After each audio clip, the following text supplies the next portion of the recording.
Alright, I have a storm happening today.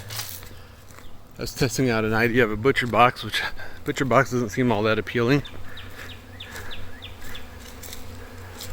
But they're going into my 3-story nuke.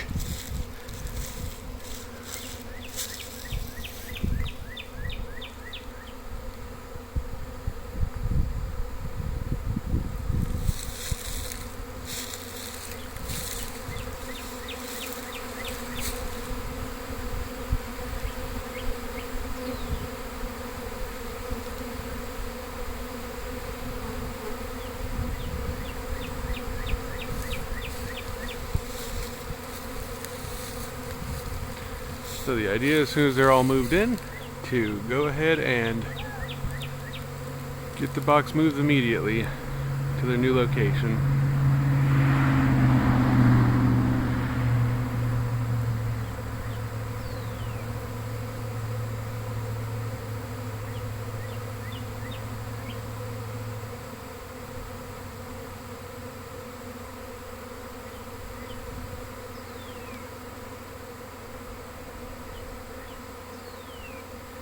So this way the setup is in this box is I have a bunch of 5 frames at the top.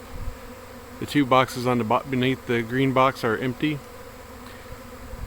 And so far this seems to work really well for me, is to have 3-story boxes. Now the problem I'm going to have here is getting this thing down. So